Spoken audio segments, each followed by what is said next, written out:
Okay, we are going to start with solving. We're going to start with very simple one-step addition. Okay, so pretty much it's going to take one step to solve this, and we're just going to deal with addition, subtraction, but we will change our subtraction to addition. So remember yesterday we talked about the inverse and the identity. Okay, the overall goal is we want to get this x by itself, but right now there's an 18 on the same side of the equation. So what we have to get rid of is the 18 so that x is all by itself. That's our goal. How do we get rid of it?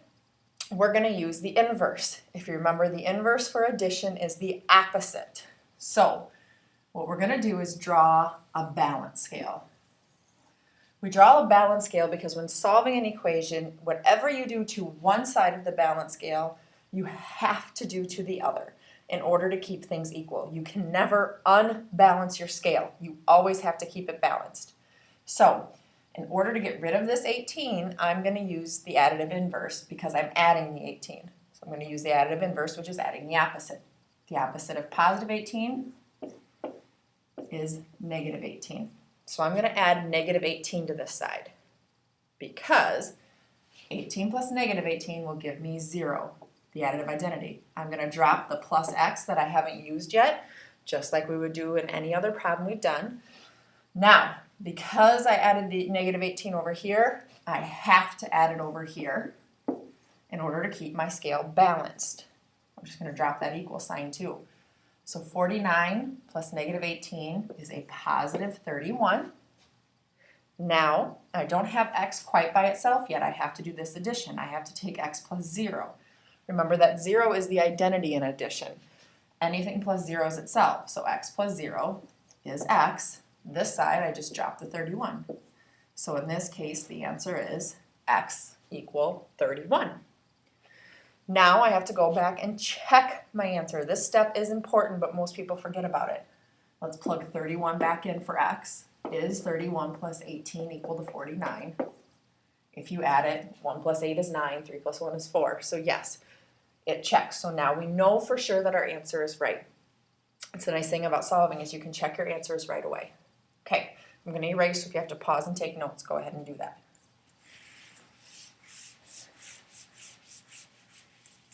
Let's try a subtraction one.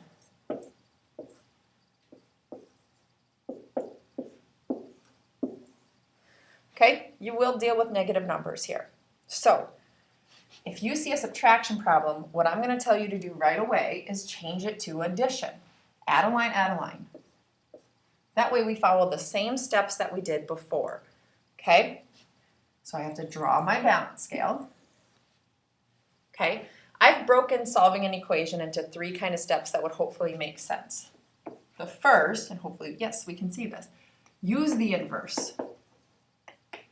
Whether it's addition or multiplication, we're going to use the inverse. The inverse for addition is adding the opposite. Now, if you notice, I have a negative 13 here. So the opposite that I have to add is going to have to be positive. So I'm going to add a positive 13. That's going to give me 0. Because negative 13 plus 13 is 0, drop my plus x I didn't use. Step 2, I have to balance the scale. So, since I added a positive 13 here, I have to add a positive 13 over here. Now you're going to have to use your negative and adding negatives and positives together. This is a negative 22 plus a positive 13. Okay?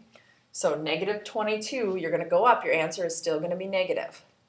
So negative 22 plus 3 is going to be negative 9. You can check my work. I did that in my head. Okay? And then the third step, use the identity, or as I say, look in the mirror. Remember that that identity is the mirror. That 0 is the mirror of addition. X would look in the mirror and see itself. X plus 0 is x. X equals negative 9. Now, and then there's always the fourth step. Check. Check your answer. So, is negative 9 plus negative 13 equal to negative 22? And yes, it is. So we know that our answer is right. So this is how you do a basic one-step addition problem. And these 3 steps are 4 steps because we're going to add the check. are actually how we're going to do every problem, whether it's multiplication or addition, but we specifically looked at addition where the inverse is adding the opposite. It is okay to get negative answers. It is okay to have negatives in your problem. You can start with negatives and end up with positive answers, so don't get mixed up and think things have to be a certain way.